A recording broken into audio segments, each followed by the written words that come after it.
Hello, I'm Colin Green, and you are listening to Spike Pit, episode 83, wherein I conclude my Board Game Brothers series. It's the final instalment, episode 4.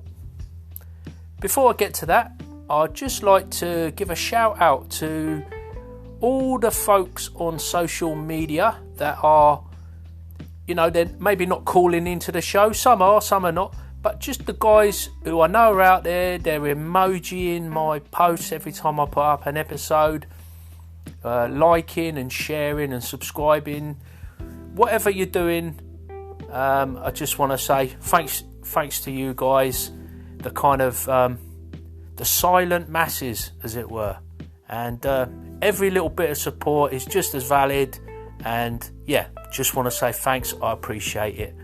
And hope you enjoy the show. So without any further ado, the closing episode, let it commence. I think there's definitely something to be said for looking at some of the board games and some of the mechanics of how things work and trying to introduce them maybe. I think definitely if you're looking at younger gamers, whenever we've introduced a few gimmicks, maybe some images, maybe some miniatures. Most recently, you've been using Roll20 on your screen during your sessions. I'm not convinced it's always totally successful because there's a sort of an element of faffing about. As that becomes more familiar and more slick, I think it does work well for the kids. And the reason I mention that is because I'm thinking if I'm hacking some board games, dialing up the RPG, I am looking at things like Mice and Mystics for some of the mechanisms and, really nice components that you could reuse. And then that other game, is it Bedtime Stories?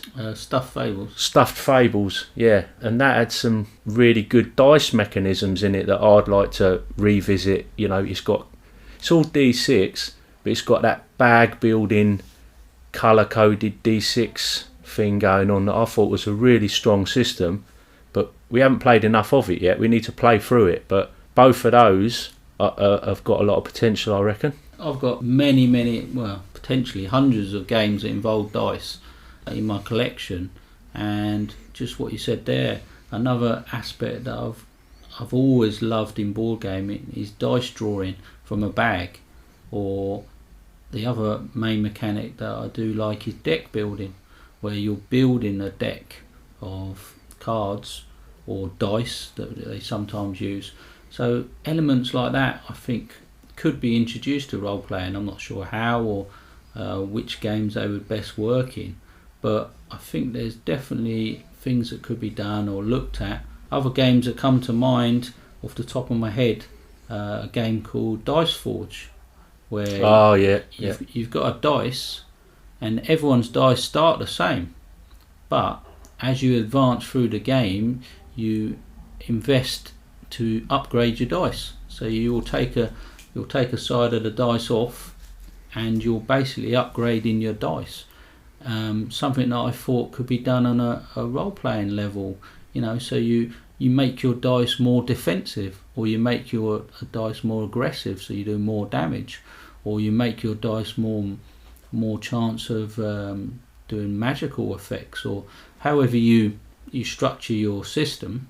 But you could actually take a side off the dice and put a new side on, just to immediately change the percentage chances of something being successful or unsuccessful. Yeah, and Lego produced the perfect components for that. In the dice that came with the Lego games, you could fix a 2x2 smooth Lego piece on each face. If you had a few of them games, you'd have all different faces anyway, but you could quite easily, with a Sharpie or something, use colour-coded squares with any sort of iconography drawn on as a way of implementing this design that you're talking about, this Dice Forge idea. I can't remember the dice in Dice Forge, whether you'd be able to repurpose them or not. Yeah, they've basically got a pop-off side. You could potentially put a sticker over it, or do something where you would adapt it, even a piece of paper that you stuck over the top or whatever. But yeah, like you say, the Lego dice is a good idea. But there's other custom dice, like we sort of briefly mentioned on before, like games like Descent or Imperial Assault, where you've got dice that are multiple actions on a dice. Some will be number of hits, some is defensive value, some sort of special ability that you can get from the dice if it's got an asterisk in the corner.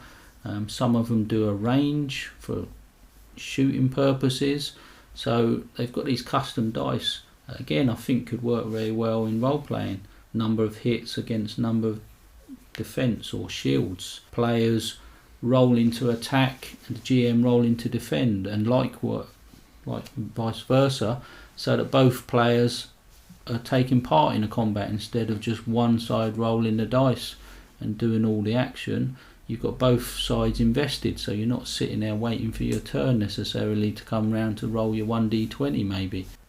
The Mice and Mystics game uses the dice mechanisms to make a GM-less game, so you've got this idea of a bit of an AI going on, and that's done through just a set of rules and the results on the dice. And I think the dice maybe make it a little bit simpler for younger players or people that are not so great at learning new rules. Yeah, I think so, because a lot of the mechanics are dealt with by the dice. So you don't need a table. You've just got to explain the dice, how the dice work. When you see this symbol, it means you've hit the enemy. When you see this symbol, it means you've defended against the enemy. Or when you see this number, that's how much damage you've done. Or if you see this symbol, it means you can do one of your special abilities or powers or something similar. And when you said there that, it's basically taken away the GM, it could also be used for solo role playing. So you don't have to have a GM. So unfortunately, a lot of people are in a situation where they haven't got a group or they want to test the system out, and they could do that on their own without the need of multiple players and a GM and players to play. Going back to the dice, ICRPG strikes me as a great system for putting some kind of custom dice into it because of the loot. You find the loot, that loot could just be a dice. Yeah, you could find a new dice or a dice with new sides on it. So your dice that does normally 1 damage, 2 damage, 1 block, 2 blocks could suddenly have a side that's got 4 damage if you roll the right side on a d6 because it's some magical mighty hammer. But it also has some misses on that dice because it's so unwieldy that you miss with it more frequently because it's a big 2-handed heavy weapon. So when it hits hard, but when you miss, you miss. And the other thing you could use is the mechanic that you get in Knave and Black Hack. You've got this damage to equipment or the usage die.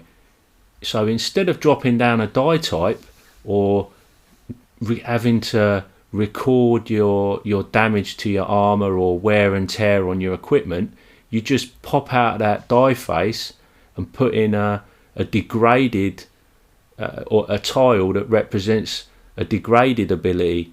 You might lose one of them faces and it just gets blanked off, and when that comes up, that's sort of a maybe not a non-event, but you just put something that's just lesser to what it was. Yeah, again with the dice, similar thought. I was thinking of where you've got different dice for different situations, different damage and things. But from a defensive point of view, if you're going to have a player rolling to defend an attack, you could have different dice for different level of armour. So a D8 may have 6 sides that block an attack or reduce damage for plate armour. But on a D4, it might only have 1 side that blocks damage, and that represents leather armour. And something in between, like a D6 with chainmail, may have 3 sides that block damage or reduce damage. So I think dice could be used more cleverly or more imaginatively in some of the role-playing games, because we're so used to, the same dice, whether it be D6s or your classic, D4 to D20 sort of set of dice. I think something could be done more with the dice in the role-playing games, just to liven it up a bit and wake it up and add a bit of variety to the game.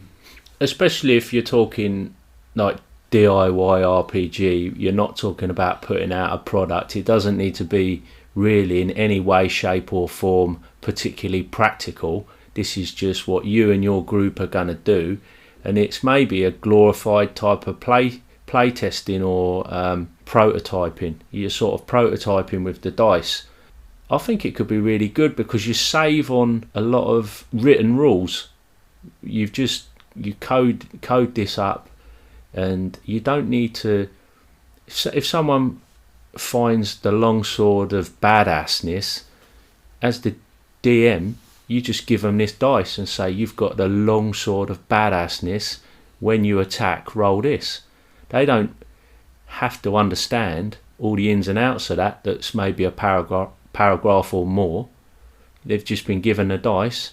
Roll this when I say, or roll this when you want to hit something. They don't need to know what's going on behind them faces particularly, because the roll is the roll. You could explain the faces to them and say, you want to get the reds with the explodey blood splat on it, or you don't want to roll the skull and crossbones.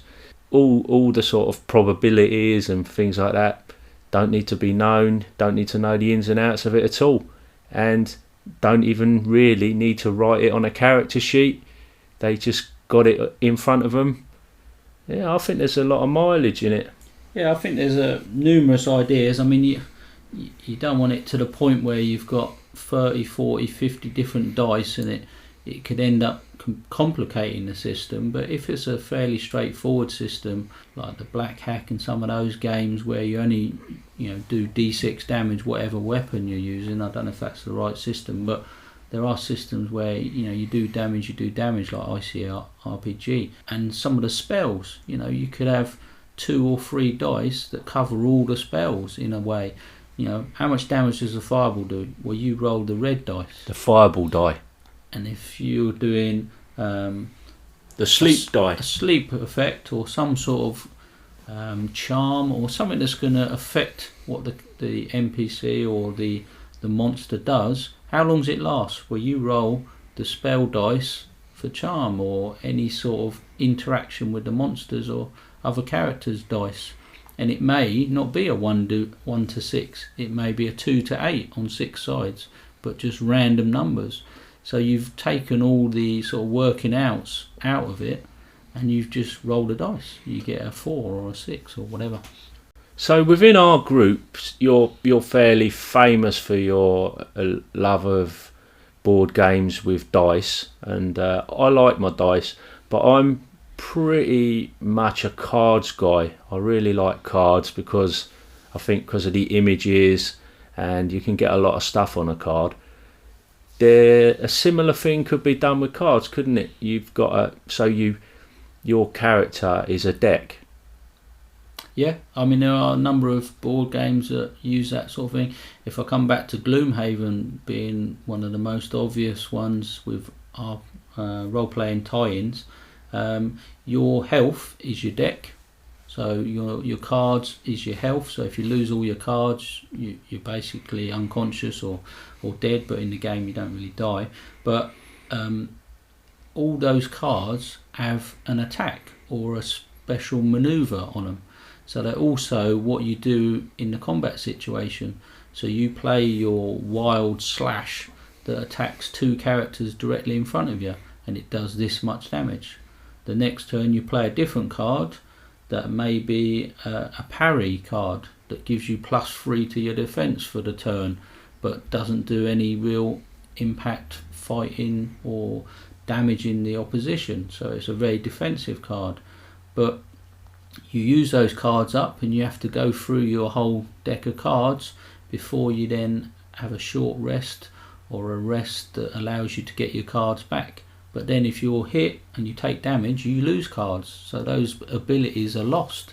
Those cards are taken from you, and it also means that you're running out of energy, you're losing health, and you're getting closer to being defeated, but you're also potentially randomly losing some of your best cards, which is a good idea, I think.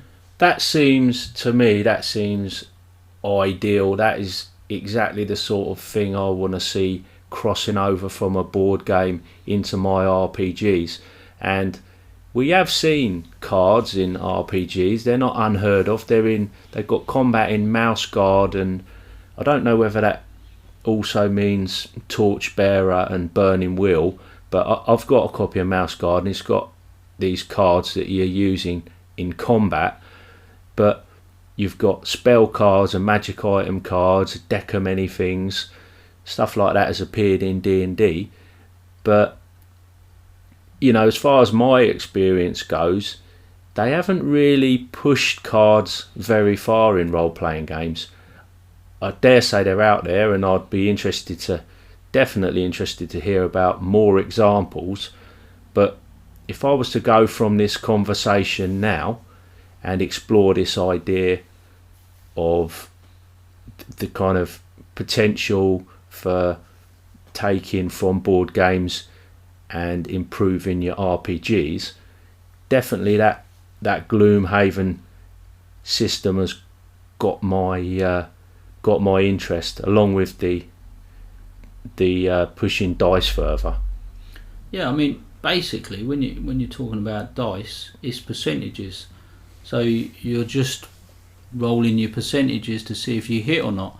So there isn't much difference between having a deck of 30 cards, and if your hit success is 50%, having 15 cards with hits on them and 15 cards with misses on them, shuffling them up.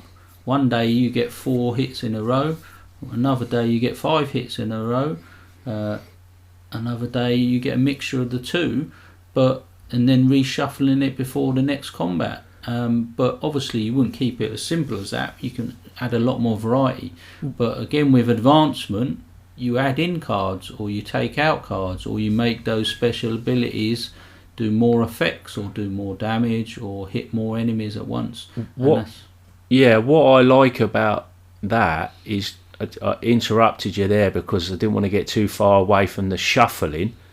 It's with the dice, other than maybe controlling the odds a little bit with a dice pool, using more dice to kind of stabilise the probability and stuff like that.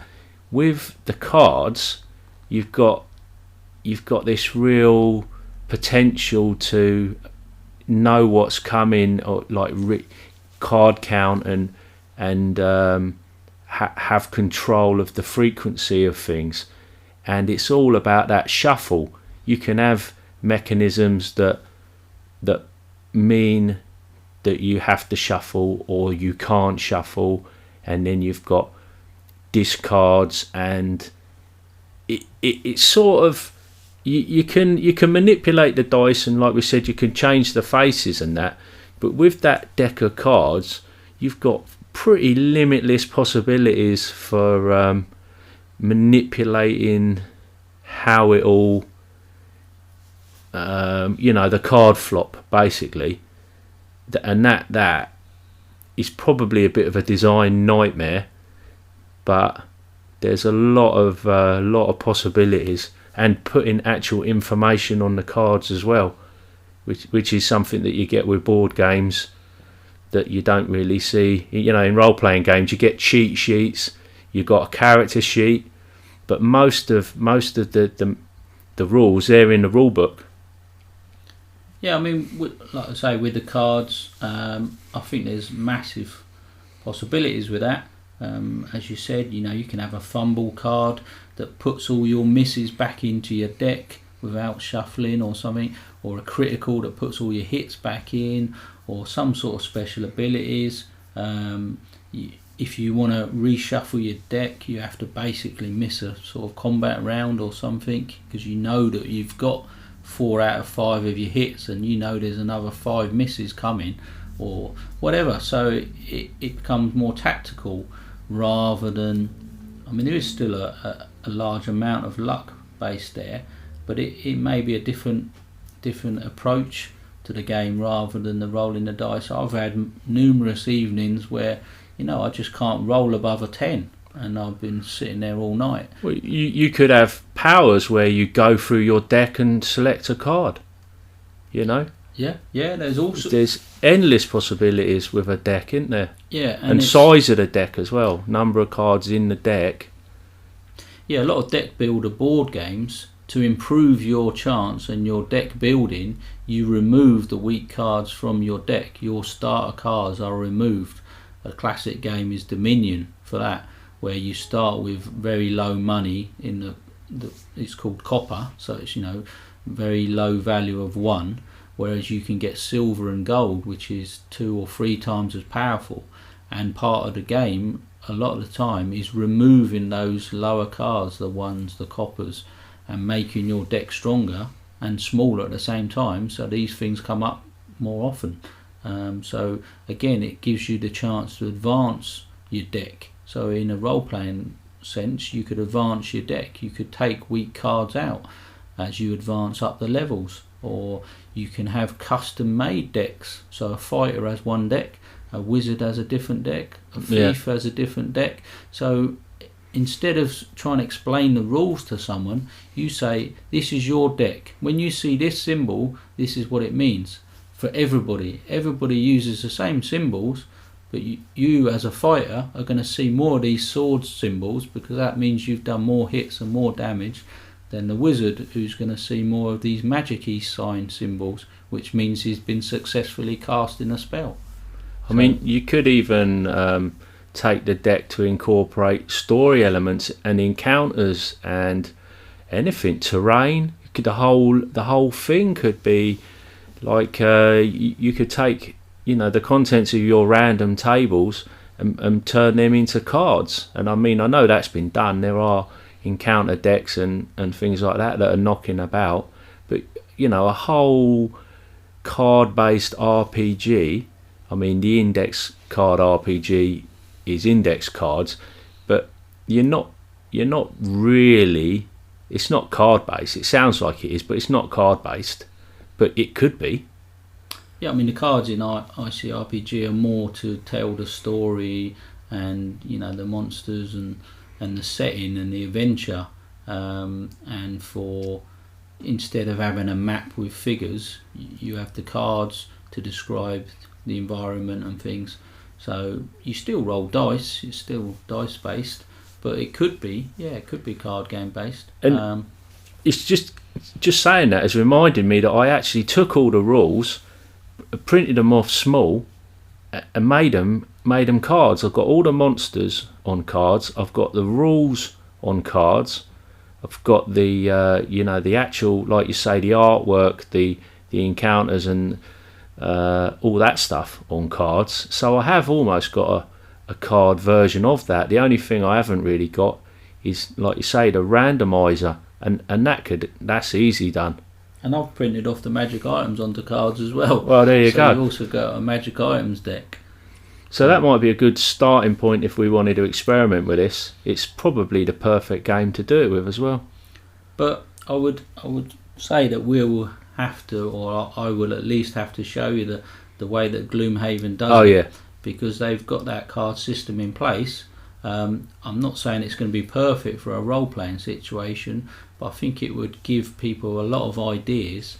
And just to briefly mention on it, their advancement is as simple as their shield bash card normally hits 2 enemies. When you upgrade it, it now hits 3 enemies, or it does an extra damage. So you upgrade in those cards, so you're not necessarily replacing them or removing them, but you just put a little sticker on that says, when I do my shield bash in future, instead of doing 1 damage to enemies, it now does 2 damage.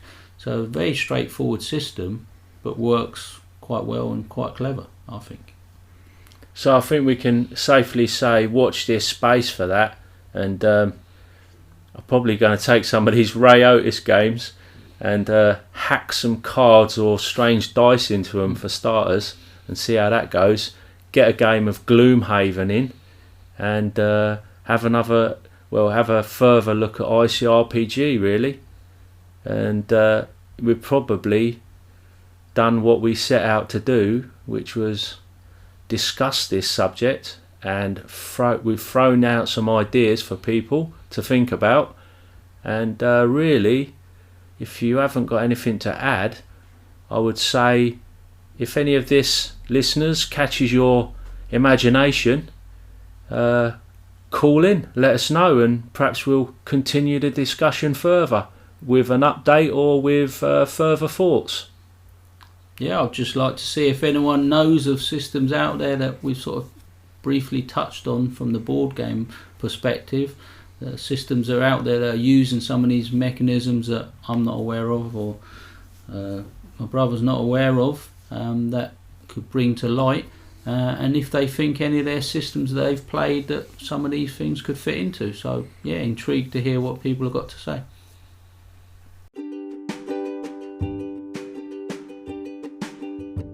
And there you go, that concludes the Board Game Brothers, this little 4-part mini-series. I hope you've enjoyed it, folks. We've covered quite a bit of ground. The old days gaming, our kind of board gaming roots for me and Arfed, come through to the more modern board games that kind of try and capture some of that RPG feel. And we've talked about using board games to inform RPGs and RPGs to inform board games, looking at the mechanisms and how they can be used to cross-fertilise and come up with something different, and maybe breathe a bit of freshness into your favourite form of gaming, whatever that may be. Anyway, hope you've enjoyed it. Thanks for listening. Take care, and I'll catch you later.